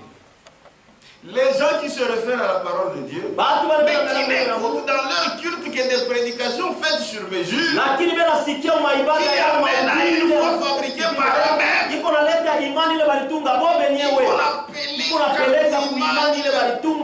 c'est le cas dans toutes les dénominations. Ces gens sont des soi-disant croyants. Des idolâtres. C'est un fait connu que toutes les églises chrétiennes ont leur propre confession de foi, lesquelles sont même définies apostoliques, mais qui n'ont toutefois rien en commun avec l'enseignement des apôtres. Cette doctrine de Christ. Il est mafundisho ya Kristo. Ils n'en ont pas. Non pas les blasphèmes. Mais toi tu ne fais que parler à leur faveur. Vous ne comprenez rien. Oh, amwelewe kitu. C'est toi qui ne comprends rien. Ni wewe ndio uelewe kitu. Amen. Amen. Je pense que ça entre. C'est pourquoi nous, cette église, je vous aime beaucoup. Ndio kwa maana kanisa hili mimi nampendaka sana. Mshafundishwa mzuri sana. Même quand quelqu'un vient ici. Hata kama mtu anakuya. Anaanza maman moi. Il commence ces histoires là. Enfin des problèmes. Vous ne vous faites pas de problème. Vous connaissez déjà sa position. On a Dieu d'ailleurs msimamo yake. Et ses frères ici. Et je vous continue à venir l'écouter. Vous ne le dérangez pas. Parce que mon aïe a son habitation. Parce que vous savez que ça va se dissoudre. C'est ça. Amen. Parce que dans tout ce qu'il va prêcher, est-ce qu'il va prêcher pour la Bible? Tu ne pas prêcher seulement les mauvais. Non. Quand les cadres, nous n'avons pas vous pember. Mais tu es vrai. Tu es pember, lakini unaendelea tu. C'est ça. Ce n'est pas un problème. Mais nous savons que ce n'est pas ça. Amen. Il va passer, il va partir. Atapita na ataenda wapi? Il ne faut pas en faire un problème. Le jour où il comprendra, il ne parlera plus comme ça. C'est ça. Oh non, faites ici, pourquoi vous allez laisser? Tu as dit pour moi, pasteur. C'est toi qui es le pasteur. Laissez-moi faire mon travail. Non, frère. C'est pourquoi je ne viens pas. Tu es faux. Où qu'on machine? Tu es faux. Où qu'on a bongo? Tu es faux. Où qu'on a bongo? J'ai écouté la parole. Quoi, si tu as dit? Ce n'est pas tout ce qu'il dira ni à fond. Aina yote la tasema ni yabo. Amen. Amen. Dieu va l'aider. Mungu atamsaidia. L'essentiel est qu'il soit dans la parole. Ya mafaa akwe muneno. Il y a d'autres choses. Les gens le disent, c'est par ignorance. Batu walisemanga ni kukosa kujua. C'est ça. Et même Dieu là, Na Mungu il ne tient pas en rigueur ça. aila shibebaki na kasirani. Dieu, on doit jouer. Quelqu'un qui ne connaît pas, ashijue. Ça, c'est vrai. Naïba Monesha. Lui aussi, on lui a dit. Jonathan, non. Kuba Mingro doit faire. Achibi croire. Il ne croit même Mais pas pour lui, ça. ça slogan. Il voit que c'est comme si un slogan. Est-ce que Ukuna Pengini ni seme Dieu ya Il seni wa? disent un peu qu'il sache que j'ai fait. La parole ne sort pas. On est dans le quoi? Kumbo la bikoto. Et pourtant, tu as fauté. Mwingine na yeye achibi yue Il bien. ne connaît pas Le message sort. Oh, ujumbe na okoa. Donc il vous dit achibi yue. Si vous lui posez la question, il ne Alors comme c'est pas ça va Branham Il Dieu. commence aussi à parler comme ceux de Branham Dieu. Comment on la prêcher fausse doctrine? Alors tu prêches la fausse doctrine. C'est pourquoi on a, la Bible dit qu'il n'y ait pas beaucoup de gens qui enseignent. Donc kwa maana na affaire de Dieu, Biblia inasema kushikwe ba mingi ba kufundisha. Amen. Amen. Je vous ai toujours dit, Nimeambia kila mara. tu entends une fausse doctrine, Unasikia mafundisho ya je vais combattre ça. Si Si tu ne comprends pas ça bien, kama uelewe mzuri, toi aussi, na wewe en combattant cette fausse doctrine, ukugombanisha tu vas en créer une autre. na wewe utaumba mafundisho mengine ya bongo. Amen. Donc vous combattez le faux par le faux. Usema unagombanisha vya bongo, pitia tena vya bongo. Mais là, il y a confusion. Sasa Là, quand on mvumo. te suit, on va là, on a bon, mais là, Babylone. Babylone, ça. Amen. Amen. Amen. Donc, Babylone. Babylone. Tenez-le, frère. Continue. Cependant, Japo. l'unique vraie confession de foi apostolique Imani tumwa ya kweli tunapasha kukiri ya mitume ne se trouve que dans la Bible. inapatikana tu ni Biblia. Frère, ça se trouve où? Ndugu, inapatikana wapi? Dans la Bible. Biblia. En tant qu'héritage du Nouveau Testament, Kama urithi ya agano jipya. le Seigneur a dit ce qui suit à tous ceux qui croient aux propres enseignements. Bwana alisema kubote bale. Ndio na mafundisho yao wenyewe. Dieu a quoi nafaa fabriquer. Regardez, écoutez comment le Seigneur leur dit. Usikie vile Bwana nibambi. C'est en vain Ni mubule. qu'il m'honore. Jo bene nyeshimu. En enseignant des préceptes qui sont des commandements d'hommes. Kufundisha maagizo yenye kwa maagizo ya batu. Matthieu 15, 9. Mathayo sura 15 shairi ya Kenya. Tout ce qu'ils font, Yote ile wanafanya. unaimba bien, Oh, chante bien. c'est en Ni vain. mubule. Oh, il prie pour les malades. C'est en vain. Mubule. Amen. Ceci demeure pour toujours. Hii iko na dumu kwa lote. Mais l'heure vient, Lakini sasa inafika. et elle est déjà venue, Na ineshakuya. où les vrais adorateurs Ule babudwai ba kweli. adoreront le Père Atabudu Baba. en esprit Oh, et en vérité. na mkweli. Car ce sont là les adorateurs Kwa maana njoo bale babudwai. que le Père demande. Baba naomba. Jean 4, 23. Yohane sura hii shairi 2:3. Nous devons maintenant sérieusement nous poser la question suivante. Tunapasha sasa kujiuliza hii ulizo kabisa. Que croyons-nous réellement? Tunaamini nini kwa kweli? Croyons-nous ce que Dieu a dit Tunaamini kile Mungu alisema et promis dans sa parole na kila linaka mneno lake et ce qui se pratiquait dans le christianisme originel? na ile ilikuwa nafanyika mkikristo ya kumwanzo? Ou croyons-nous les préceptes et les doctrines inventées par les hommes Au tunaamini maagizo na mafundisho ile batu balitunga et qui sont enseignés dans une église chrétienne? na ile wanafundisha mkanisa ya Kikristo? Kanisa moya ya Kikristo? Pose-toi cette question. Ujiulize ile ulizo. Si tu crois Kama unaamini les enseignements des hommes, mafundisho ya bantu, tu as une foi kuna fabriquée. imani ya kutunga. Puisque la foi fabriquée ne sauve même pas. Ni imani ya kutunga. La foi fabriquée ne t'amènera même pas au Ni ciel. imani ya kutunga itakupeleka hata Tu n'es nulle part. kusema hauna tafu shimoya. Amen.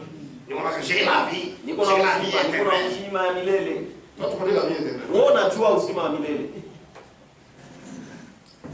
Hein? tu connais la vie éternelle. Et tunajua uzima wa milele.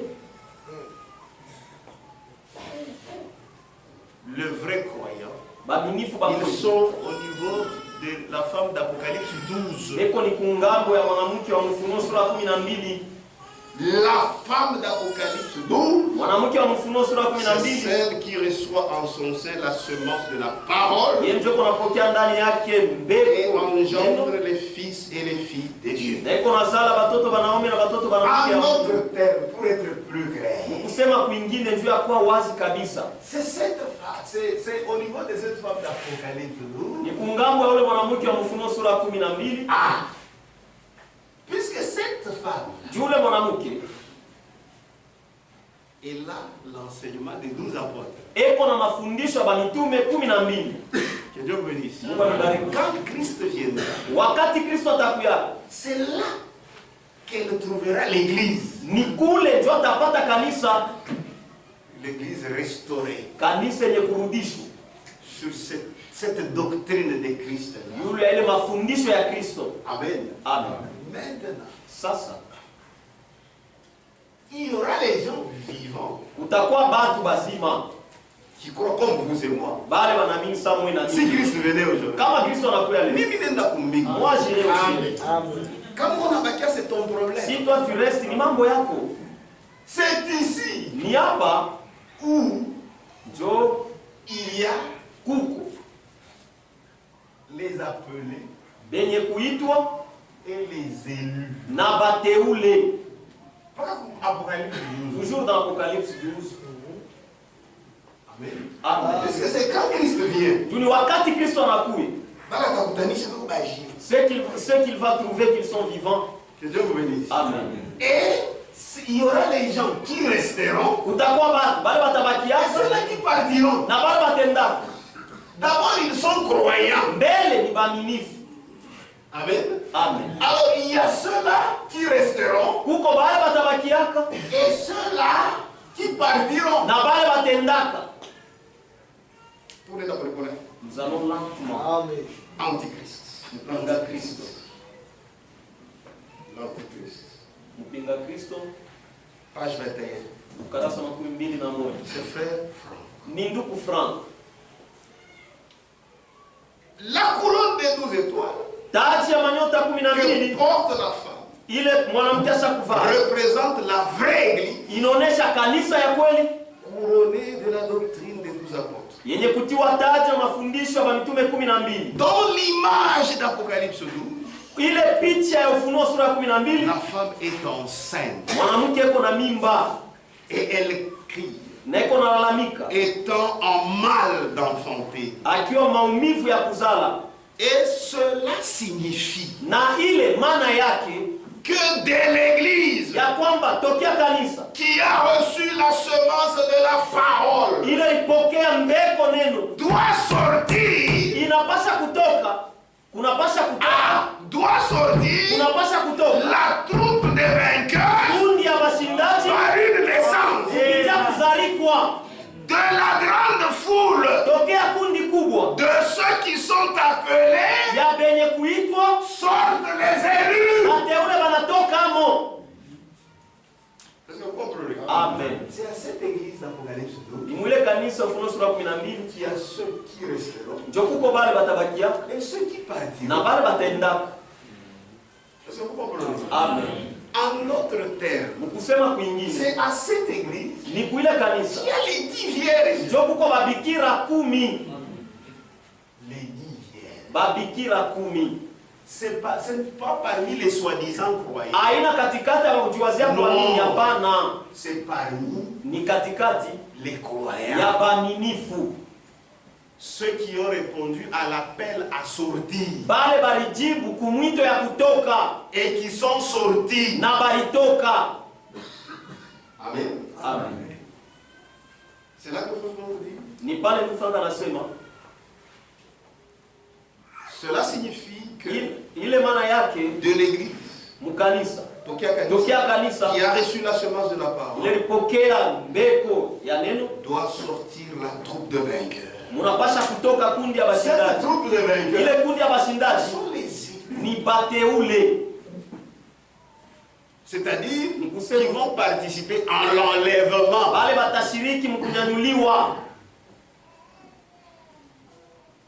De la grande foule, de ceux qui sont appelés, sortent les élus.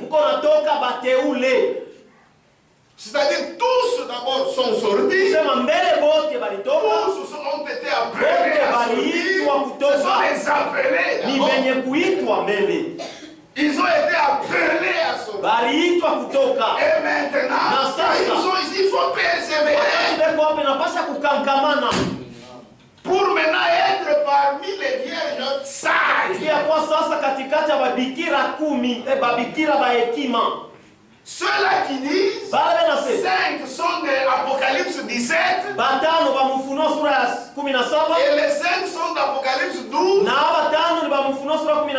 Ils ne comprennent pas encore. Je vais les aider. Ils vont comprendre. Amen. Que Dieu vous bénisse. Amen. Je pense que les choses sont claires. Hein? Maintenant, la femme d'Apocalypse 12, c'est là où il y a les croyants. Puisque Frère Franck explique, il dit ceci, dans Christ et son église dans la prophétie, page 44, il dit ceci. Nous avons entendu dans les temps passés différentes versions de cette parabole.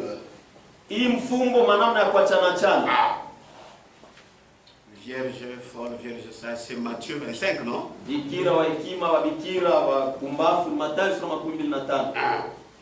depuis que nous sommes arrivés à la compréhension des symboles bibliques, nous envoyons la signification prophétique. Amen. Amen. Maintenant écoutez, il explique d'abord une vierge. Écoutez, expliquez mais les vierges, il explique d'abord la vierge, c'est qui? Une vierge est une jeune fille qui n'a pas été touchée par l'homme.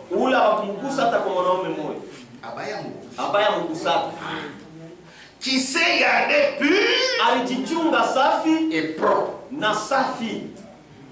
Le mot en lui-même parle d'un croyant qui n'a pas commis de fornication spirituelle. Comment tu vas l'envoyer dans Apocalypse 17 que lui aussi, elle c'est une prostituée.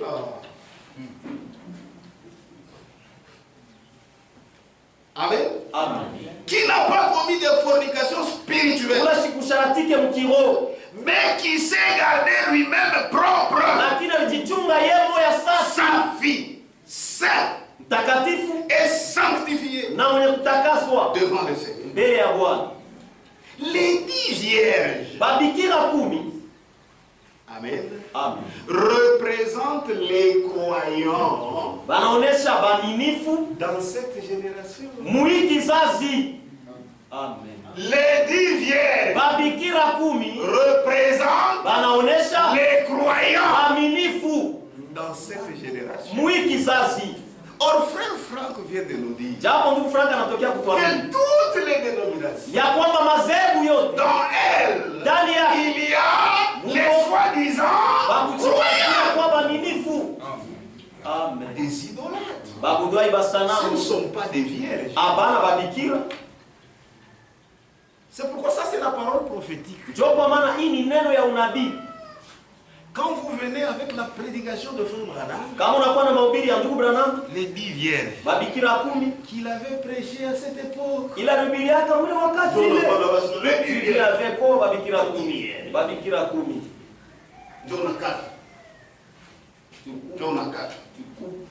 5, c'est ceux qui croient le message. Les 5 dans les dénominations.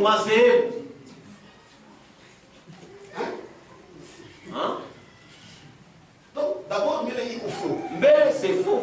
C'est-à-dire, pour toi, tous ceux-là qui croient le Messie. Kusema juu yako wote pale wanaamini ujumbe batanyakuliwa.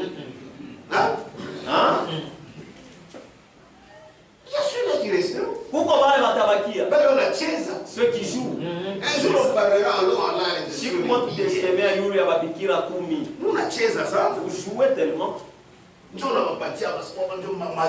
Non, ça c'est pour les dénominations. Oui, frère Branham a dit que tu lis même frère Branham. C'est un prophète. Ni nabii. C'est un homme. Ni mtu. Pour lui, quand il prêchait, l'arrivée du Seigneur, il croyait que c'était dans son temps.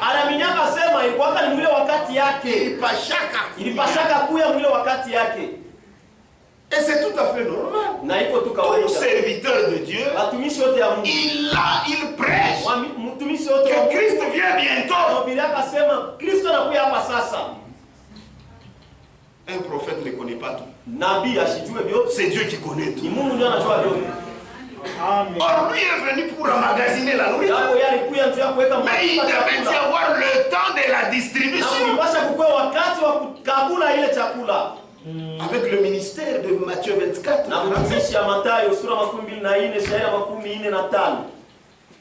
Est-ce que vous comprenez? Amen. C'est après Matthieu 24 que Matthieu 25 devait entrer en jeu. Est-ce que quand frère Branham était là, est-ce que le ministère de frère Franck était activé? Était activé?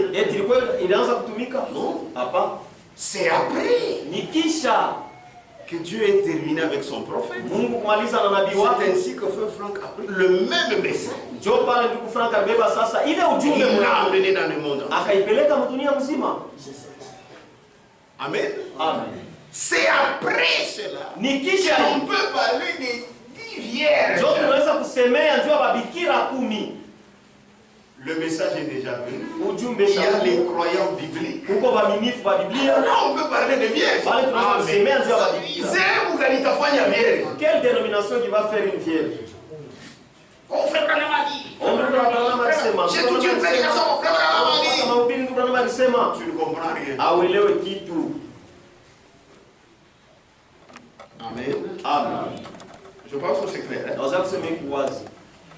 Les 10 vierges représentent les croyants dans cette génération. Et les croyants dans cette génération, c'est qui? C'est ceux qui croient le message biblique. Tu tentes là. La foi vient de ce qu'on a. C'est pourquoi j'ai commencé d'abord par vous prêcher ça. Amen. C'est la vérité. Lettre circulaire de décembre 2015. Il y a décembre 2015. Page 15. Dans Matthieu 25. Le Seigneur continue en disant. Alors, le royaume des cieux sera semblable à 10 vierges qui, ayant pris leur lampe, allèrent à la rencontre de l'époux. Il faut que tous soient bien conscients qu'immédiatement après Matthieu 24, au chapitre 25, verset 1, il est écrit, alors le royaume des cieux sera semblable. C'est-à-dire c'est après que tout ce qui est écrit dans Matthieu 24, que ça soit mis en exergue. C'est alors qu'on va activer Matthieu 25.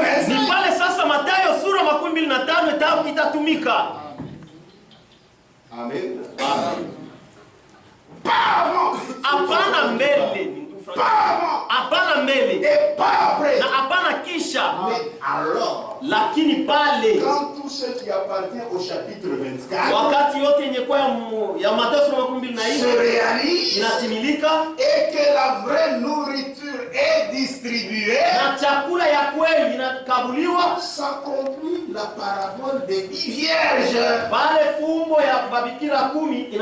dans le royaume des cieux. Amen. Amen. Et dans le royaume des cieux, c'est où? C'est l'Apocalypse 12. C'est ça le royaume messianique. L'église de Jésus-Christ.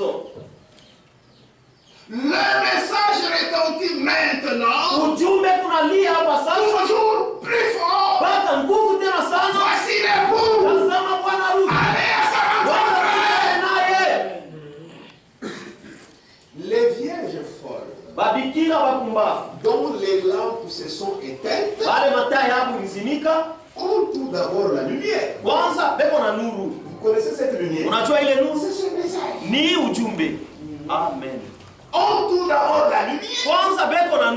Elles expérimentent l'appel à sortir. Donc ils sont sortis dans cette grande foule des gens qui sont sortis. Les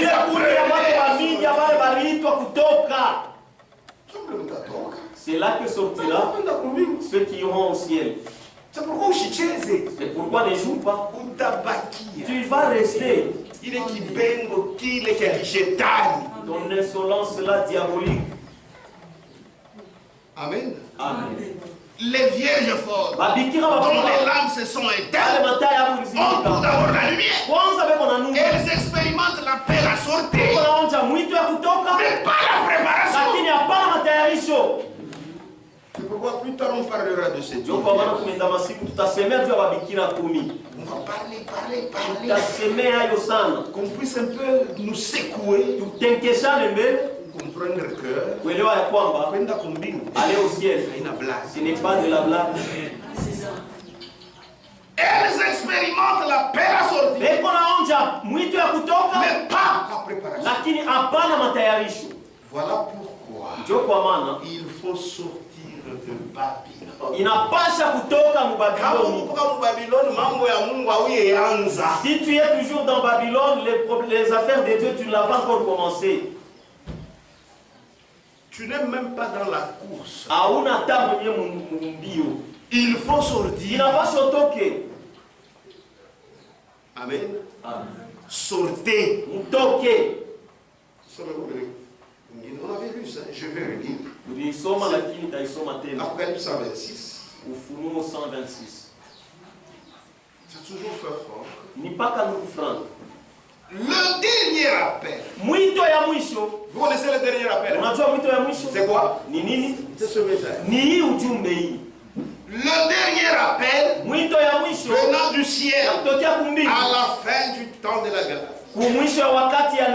Et celui-ci, sortez du milieu d'elle, mon peuple, afin que vous ne participiez pas à ses péchés, et que vous ne receviez pas ses plaies, car ses péchés se sont amoncelés jusqu'au ciel. Et Dieu s'est souvenu de ses iniquités. Amen. Il s'agit de Babylone la grande. Il ne s'agit pas de l'église d'Apocalypse 12. Il est possible que des personnes destinées au salut se trouvent en elle. Dans Apocalypse 17. Il est possible que des personnes destinées au salut se trouvent en elle jusqu'au dernier moment avant l'enlèvement. Elles sont exhortées par le dernier message à sortir d'elle. Mais toi tu prêches en telle sorte que quelqu'un se sente bien qu'il reste là-bas.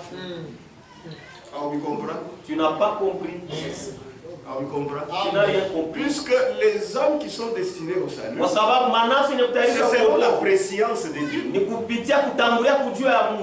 Nous tous, nous étions prédestinés au salut. Toi, tu étais dans méthodiste, toi, tu étais dans Malemba, moi, j'étais dans catholique. Mais je suis trop. Mais nous sommes sortis. Amen. Amen. Ils sont sortis. C'est pourquoi, jusqu'à la façon dont le frère Franck a présenté. Écoutez comment est-ce que le frère Franck présente le chemin qui mène à Dieu.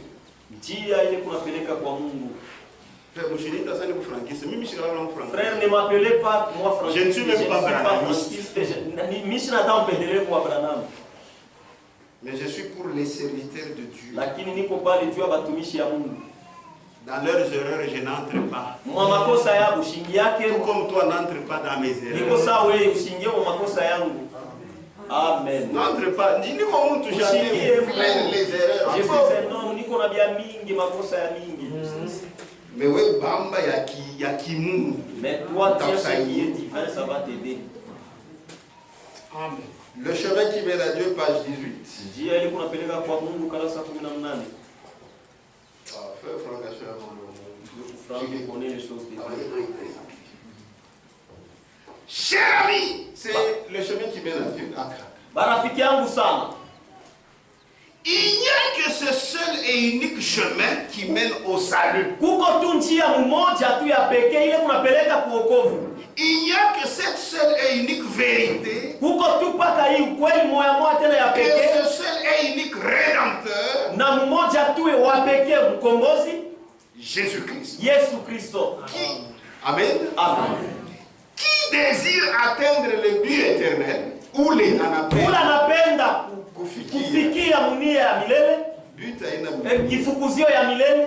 Qui désire atteindre le but éternel anatamani kufika ku milele doit se détourner anapasha kutupia mkongo et sortir de toute la confusion religieuse na kutoka mvuruko yote ya kidini de Babylone ya Babiloni et croire de tout son cœur au Seigneur Jésus comme à son sauveur personnel. Amen. Amen. Même les meilleures intentions que nous pourrions avoir sont vouées à l'échec. Car l'homme est justifié devant Dieu uniquement par une foi fondée sur la parole de Dieu. La Bible. Pourquoi quelque part il dit l'essentiel ce n'est pas de ce que nous voulons. Car la foi biblique sauve. C'est un don de grâce libre et inconditionnel que Dieu a fait à l'humanité. Toutes les adjonctions, toutes les adjonctions apportées au cours de l'histoire de l'Église par les différents conciles qui n'ont pas été enseignés dans le christianisme primitif n'ont aucune valeur aux yeux de Dieu. Pour vous, l'heure de Dieu a sonné. C'est ici l'occasion pour vous d'accepter le salut. L'évangile de Jésus-Christ, notre Seigneur et Sauveur, pourrait être pour vous personnellement un message de joie et de délivrance dont vous sentiriez les effets. Croyez maintenant que le Seigneur a porté aussi vos péchés et vous a fait grâce. Tous sont appelés à revenir à la foi biblique démontrée depuis les temps anciens et que tous les prophètes et apôtres possédaient. Aucune personne ne doit se laisser plus longtemps égarer et tromper pour l'éternité. Chacun peut faire l'expérience du salut et recevoir la certitude d'avoir été agréé du Seigneur. Alléluia. Juste là